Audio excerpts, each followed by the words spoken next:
தாமரைக்கொடி அவர்களை அழைக்கின்றேன். அவர் ஒரு தனியார் துறை வங்கியில் ஒரு உயர் அதிகாரியாக பணிபுரிகின்றார்கள். மிகச்சிறந்த கல்வியாளர், மிகச்சிறந்த பேச்சாளர். அவர்களை விஜயாசேகரன் அவர்கள் கௌரவிப்பார்கள். அப்படி வந்துருங்கம்மா மேடம், அப்படி வந்து கீழே வந்துருங்க ப்ளீஸ்.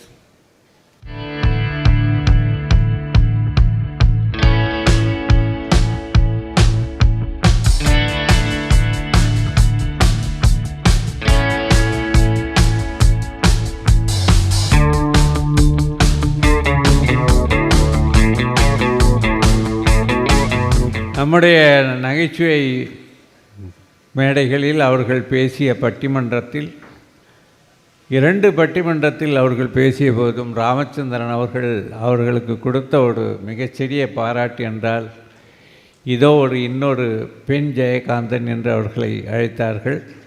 உங்கள் சார்பாக தாமரைக்கொடி அவர்கள். அவை உள்ளிட்ட அத்தனை பேரையும் மிக பணிவுடன் வணங்கி என் உரையை துவங்குகிறேன். பொதுவாக நான் 2 மேடையில் பேசியிருக்கேன்னு சேகரன் ஐயா சொன்னாங்க. வந்தவுடனே மேடையில் நேரம் வீணாகக்கூடாதுன்னு உடனே தலைப்புக்குள்ளே போய் பேசிடுவேன். ஆனால் இன்னைக்கு மேடை என்னால் அப்படியே டக்குன்னு தலைப்புக்குள்ளே போய் பேசக்கூடிய மேடையாக இல்லை. 60% மூத்த குடிமக்கள் இருக்கக்கூடிய பார்வையாளராக வரக்கூடிய ஒரு நிகழ்ச்சி. ஆனால் சொன்ன நேரத்தில் சொன்னபடி 5 நிமிடம் கூட தாமதமாகாமல் நடைபெற்றது, அரங்கமும் நிறைந்தது என்று சொன்னால் உங்ககிட்ட கத்துக்க எங்களுக்கு எவ்வளோ இருக்குன்னு இன்னும் இன்னும் எங்கள் புருவங்கள் விரிந்து கொண்டே இருக்கிறது. அவைதான் அப்படின்னா இந்த மேடை இருக்கு பார்த்தீங்களாங்க, எனக்கு சொல்லவே வார்த்தை வரல. ஏன் அப்படி சொல்கிறேன்னா, பொதுவாக இப்போ எல்லாருமே சொல்லுவாங்க பிரபஞ்ச சக்தி இருக்கிறது, நம்ம பிரபஞ்சத்துக்கிட்ட என்ன கேட்குறோமோ அதை திருப்பி பிரபஞ்சம் நமக்கு தரும் அப்படின்னு. Humour is a very serious பிஸ்னஸ்ன்னு சொல்லுவாங்க. உண்மையிலேயே இந்த வாக்கியத்தை மிக சரியாக புரிந்து கொண்டு இந்த மேடையை இன்றைக்கு கட்டமைத்திருக்கிறார்கள். மேடை என்றால் வெறும் கட்டிடம் மட்டுமல்ல, இங்கு சொற்களால் கட்டிடமாக கட்ட வந்திருக்கின்ற வித்தகர்கள் இருக்கிறாங்க பார்த்தீங்களா. எங்களை போல இளைஞர்களுக்கு வாய்ப்பு தருவதற்காக ஒரு 30%.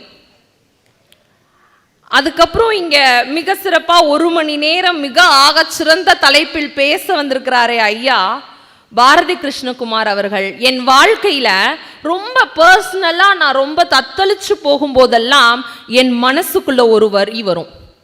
இந்த உலகத்துல எவ்வளவுதான் அவர் சொன்ன மாதிரி என்னால சொல்ல முடியல, ஆனா அவர் சொன்னது என் மனசுல பதிஞ்சிருச்சு.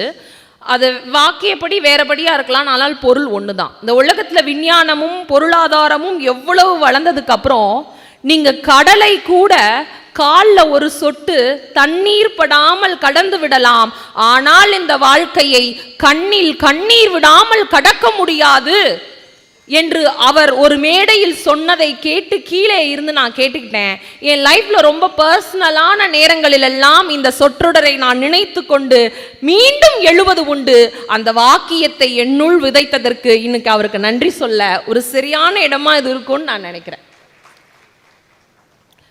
அப்புறம் எங்க ஐயா ராமச்சந்திரன் ஐயா அவர்கள், அவங்க கூட தலைமையில பேசும் பொழுதோ அவங்க இருக்கும்போது நான் பேசினாலோ ஐயாவின் அசைவுகளை கூட என்னை ஏதாவது பாராட்டிடுவார்னு பார்த்துக்கிட்டே இருப்பேன்.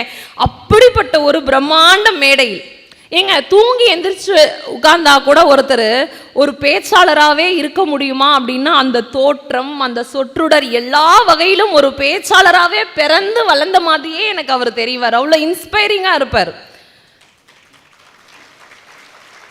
அப்புறம் இன்னைக்கு நம்ம சிறப்பு செய்யக்கூடிய ஐயாவாக இருக்கக்கூடிய ஞானசுந்தரம் ஐயா அவர்கள். நான் பெரும்பாலும் மேடைகளில் எவ்வளவு பெரியவர்கள் இருந்தாலும் பயம் இல்லாம பேசிடுவேன். இன்னைக்கு ஒரு 5% பயம் இருக்கு. ஏன்னா என் குருநாதர்களுக்கெல்லாம் குருநாதராக இருக்கக்கூடியவர் ஐயா அவர்கள். அப்புறம் ரேணுகா குமரன் மேடம், அவங்க எத்தனை படம் நடிச்சோம் அப்படின்னு எல்லாரும் பார்க்கும் பொழுது கூட முன்மாதிரியான படங்களில் நடித்தோமா என்று தேர்ந்தெடுத்து நடிக்கக்கூடிய ஒரு ஆக்ட்ரஸ்.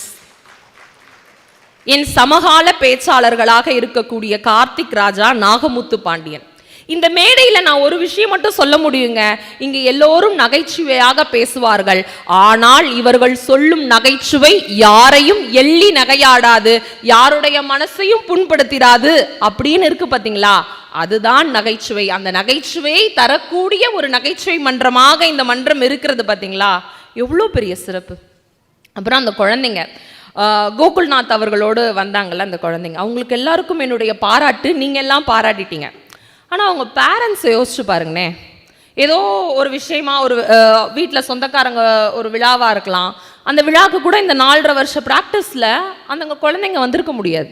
எவ்வளோ ப்ரெஷர் இருந்திருக்கும் இல்லை? ஸ்கூலுக்கு போகிறோன்னா ஓகே, டியூஷன் போகிறோன்னா ஓகே, இந்த மாதிரி ஒரு விழாக்காக ப்ராக்டிஸ் பண்ணுறாங்கன்னா எத்தனை பேர் ஒத்துப்பாங்க? அப்போ அந்த நேரத்தில் அவங்க சொல்கிறது எல்லாத்தையும் ரிசீவ் பண்ணாமல் பேஷண்ட்டாக அந்த குழந்தைகளை உருவாக்கி இருக்கிறாங்க பார்த்தீங்களா, அந்த பெற்றோர்களுக்கு என்னுடைய வாழ்த்துக்களையும் நன்றியும் தெரிவித்துக் கொள்கிறேன். சேகரன் ஐயா என்கிட்ட சொல்லும்போது ஒரு விஷயம் சொன்னாங்க, தாமரை நீங்கள் பேசும்போது எல்லாரும் ரொம்ப சந்தோஷமாக இன்னும் எனக்கு அது மட்டும்தான் மிச்சபடி நீங்கள் என்ன பண்ணுமோ பண்ணிக்கோங்க அப்படின்னாங்க. எனக்கு இப்போ நான் பேசும்போது நீங்கள் எல்லாம் சிரித்து சந்தோஷமாக இருக்கிறது எவ்வளோ முக்கியமோ, இந்த நிகழ்வை விட்டு நீங்க வெளியே போனதுக்கு அப்புறம் அடுத்த முறை இங்கு வரும் வரைக்கும் உங்கள் வாழ்க்கையில் நீங்கள் தினமும் சந்தோஷமாக இருக்கிறதுக்கு 0.1% என்னுடைய பேச்சு எங்கேயாவது காரணமா இருக்கணும் அப்படின்ற ஆசையில இந்த பேச்சை நான் ஆரம்பிக்கிறேன். இப்போ உங்கள்கிட்ட இருந்து இந்த ஜென்ரேஷன்ல கரெக்டான டைமுக்கு ஒரு இடத்துக்கு வரணும், இப்படிலாம் பார்த்துக்கணும் அப்படின்லாம் நாங்கள் கற்றுக்குறோம்.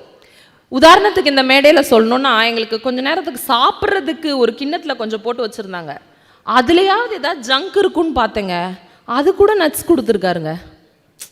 ஜங்கே இல்லாத மேடையாக இந்த மேடை இருப்பதில் எத்தனை மகிழ்ச்சி எனக்கு தெரியுமா. என்னால் அதை விட்டுட்டு உரைக்கு செல்ல முடியல. ஸோ இவங்களுக்கு இந்த மேடையில் எதுக்கு நோ சொல்லணும்னு தெரிஞ்சிருக்கு. நம் வாழ்க்கையிலும் நமக்கு எதுக்கெல்லாம் நோ சொல்லணும்னு தெரிஞ்சிட்டா வாழ்க்கையில் பிரச்சனையே இல்லை. வேணான்னு சொல்ல வேண்டிய நேரங்களில் வேண்டாம் என்று நாம் சொல்லிவிட்டால் நம்மால ஈஸியா வேணுன்ற விஷயத்துல கவனம் செலுத்த முடியும். அதுதான் மகிழ்ச்சிக்கு காரணமாக இருக்கக்கூடிய விஷயமாக இருக்கும் அப்படின்றத தான் இன்னைக்கு உங்ககிட்ட பகிர்ந்துக்கணும்னு நான் வந்திருக்கிறேன். எப்படி சொல்றதுன்னா, நம்ம லைஃப்ல நிறைய பேர் இருப்பாங்க, ஏங்க எனக்கு இந்த வேலையை செஞ்சிருங்களேன் அப்படின்னு சொன்னோன்னா செய்ய மாட்டேன்னே சொல்ல மாட்டாங்க, செஞ்சிடுறேன் அப்படின்வாங்க. ஆனால் நம்மளே அந்த வேலையை செய்கிற வரைக்கும் செய்யவே மாட்டாங்க. எக்ஸாம்பிள், நம்ம கணவன், அண்ணன், தம்பி அந்த மாதிரி இருப்பாங்க. இந்த சிலிண்டரை கொஞ்சம் மாற்றி வைனா மாற்றி வைக்கிறேன், 5 நிமிஷம் ஆகட்டும், இதோ இந்த பாட்டு முடிஞ்சோடனே மாற்றி வைக்கிறேன் அப்படின்னு செய்ய மாட்டேன்னு சொல்ல மாட்டாங்க, ஆனால் கடைசி வரைக்கும் செய்ய மாட்டாங்க. இது ஒரு ரகம். இன்னொரு ரகம் இருக்காங்க, என்ன தெரியுமா, இந்த வேலையை எனக்காக செய்கிறீங்களா அப்படின்னா என்னாலே முடியல, எப்போ பார்த்தாலும் என்கிட்டயே நீ ஏதாவது கேட்டுகிட்டே இருப்பியா, என்னையே இப்படி எப்பவுமே தொல்லை பண்ணுற, என்னை ஏன் டிபெண்ட் பண்ணியே நீ இருக்கிற அப்படின்னு திட்டுவாங்க. சரி நம்மளே செய்யலான்னு போனால் அந்த வேலையை அவங்களே செஞ்சு முடிச்சிருப்பாங்க. இது 2வது ரகம். இதுக்கு உதாரணம் யார் தெரியுமா, நம்ம அம்மாக்கள், நம்ம குழந்தைங்க, இப்படி யாரை வேணால் சொல்லலாம். இந்த 2 மாதிரியும் நம்ம இருக்கக்கூடாது. ஏன் சொல்கிறேன்னு தெரியுமா, கர்ணனை பற்றி இந்த நிகழ்வில் வந்ததிலிருந்து பேசிகிட்டே இருந்தாங்க. ஆனால் உண்மைதான், அத்தனை புகழுக்கும் காரணமானவர் தான் கர்ணன். ஆனால் துரியோதனிடம் நோ சொல்ல வேண்டிய இடத்தில் கர்ணன் நோ சொல்லி இருந்தா இன்னும் புகழின் உச்சத்திற்கு சென்றிருப்பார் இல்லையா? அதை தான் சொல்றேன். அப்ப எப்படி நோ சொல்லணும் அப்படின்னு என்னுடைய வாழ்க்கையில் நான் கற்றுக்கிட்டது, என்னோட கெரியரை நான் ஆரம்பிக்கும் பொழுது ஒரு பேங்க்ல ஜாயின் பண்ணியிருந்தேன். அப்போ அங்கே ஒரு மேனேஜர் வருவார். அவர் எப்படின்னா ரொம்ப பர்ஃபெக்டாக இருப்பார். காலையில் 9 மணினா 9 மணிக்கு வந்துடுவார், 6 மணினா 6 மணிக்கு கரெக்டாக கிளம்பிடுவார் வேலையெல்லாம் முடிச்சுட்டு. அது ரொம்ப முக்கியம். அப்படி அவரை மாதிரி யாருமே இருக்க முடியாது. கீழே வேலை செய்கிறவங்க ஏதாவது ஒரு வேலை செய்யலை அப்படின்னா எடுத்தோடனே திட்டிட மாட்டார். ஏன்பா செய்யலை அப்படின்னு கேட்பார். இல்லை கிளைண்ட் வேணான்ட்டாங்க. உடனே அவர் ஸ்டாட்டிஸ்டிக்கலாக பேசுவார்.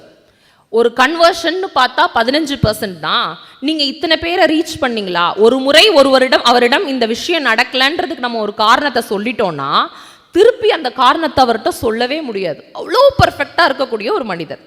அந்த வருஷம் முடியுது, அவர் நினச்ச மாதிரி அந்த வருஷம் வந்து ரிசல்ட்ஸ் வரல, அது நார்மல்.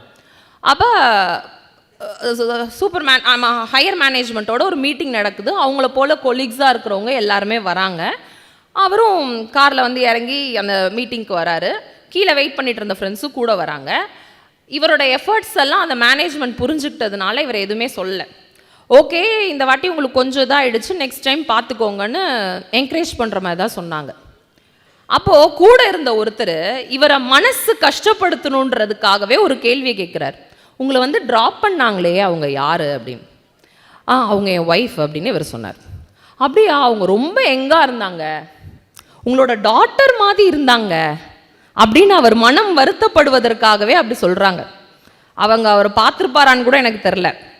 இவர் ஒன்றுமே சொல்ல இவருக்கு நிறைய கிளைண்ட்ஸை பார்க்குறவர் சமாளிக்கிற மாதிரி 1000 விஷயங்களை சொல்லியிருக்கலாம். ஆனால் ஒன்றுமே சொல்ல, அது என் பர்சனல், என் ஒய்ஃபை பற்றி இங்கே டிஸ்கஸ் பண்ண வேணாமே, நோ அப்படின்னு ரொம்ப ஸ்ட்ரைட் ஃபார்வர்டாக சொல்லிட்டார். அப்போ கீழே அவரோட கூட வேலை செய்கிறவர், சார் நீங்கள் ஏன் சார் அவ்வளோ கோவமாக நோன்னு சொல்லிட்டீங்க? நான் கோவமாக சொல்லையே, இல்லை ஸ்ட்ரெயிட் ஃபார்வர்டாக அப்படியே சொல்லிட்டீங்க, நீங்கள் சமாளிச்சிருக்கலாம் ஏதாவது சொல்லி. அப்போ அவர் ஒரு வார்த்தை சொன்னார், இந்த நிறுவனத்திற்கு நான் வேலை செய்ய வந்திருக்கிறேன், அவரை சமாளிக்கிறதுக்கு வரல. அதுக்கு என்னோட எனர்ஜி என்னால் வேஸ்ட் பண்ண முடியாது. அதுக்கு நான் என்னோட எனர்ஜியை வேஸ்ட் பண்ணிட்டேனா இங்கே எதுக்கு வந்திருக்கேனோ அந்த வேலைக்கு என்னால் 100% கொடுக்க முடியாது. அதனால நான் ஃபர்ஸ்டே நோ சொல்லிட்டேன் அப்படின்னாரு. இது என் வாழ்க்கையில் நான் எடுத்துக்கொண்ட பாடமாக நினைக்கிறேன். இப்படி சொல்ல வேண்டிய நேரத்தில் சொல்ல வேண்டிய விஷயங்களுக்கு நம்ம நோ சொல்லிட்டோம்னா நம்ம வாழ்க்கையே இன்ப பூந்தோட்டமாக இருக்கும். சொல்லப்போனால் இயற்கை இதுக்கு ஒரு விஷயம் சொல்லுது. தாவர உண்ணி அப்படின்னு சொல்லிட்டு ஒரு செடி இருக்குது. அது எப்படி இருக்குன்னா ஒரு குவளை மாதிரி, ஒரு குடம் மாதிரி இருக்கும். அதில் வந்து தேன் நிறையா சுரக்கும். அப்போ ஏதோ ஒரு ஈயோ ஒரு பூச்சியோ, இந்த கையளவில் இந்தோனேஷியாவில் குரங்கு இருக்கும், அது கூட அந்த அதை குடிக்கிறதுக்கு உள்ளே இறங்கிடுமா. உள்ளே இறங்கி அந்த தேன் குறையும் பொழுது மெழுகு மாதிரி ஒரு தாவரத்தை அதே தாவரம் வந்து உற்பத்தி பண்ணி அங்கேயே இருக்க வச்சு அதை செமிச்சு ஒரு தாவரம் அந்த விலங்கையே வந்து செமிச்சிருமா. அப்போ பார்த்துக்கோங்க, நமக்கு ஏதோ ஒரு விஷயம் கிடைக்குதுன்னு நமக்கு பிடிக்காத ஒரு விஷயத்தை நம்ம அட்ஜஸ்ட் பண்ணி செய்யும் பொழுது நாம் எதற்காக வந்தோமோ அந்த விஷயமே மறந்து விடுகிறது என்று சொல்ல போனால், சொல்ல வேண்டிய இடங்களில் நோ சொல்வதுதான் நம் வாழ்க்கையில் பிற்காலத்தில் எஸ் சொல்வதற்கான பல விஷயங்களுக்கு ஆதாரமாக இருக்கிறது என்று சொல்ல போனால், நம்ம வாழ்க்கையில் நீங்கள் எல்லாம் நோ சொல்ல வேண்டியதுக்கு சொல்லி பல எஸ்ஸுகளை சொல்லணும்னு வாழ்த்தி பிரார்த்திச்சு என்னுடைய உரையை நிறைவு செய்கிறேன். நன்றி, வணக்கம்.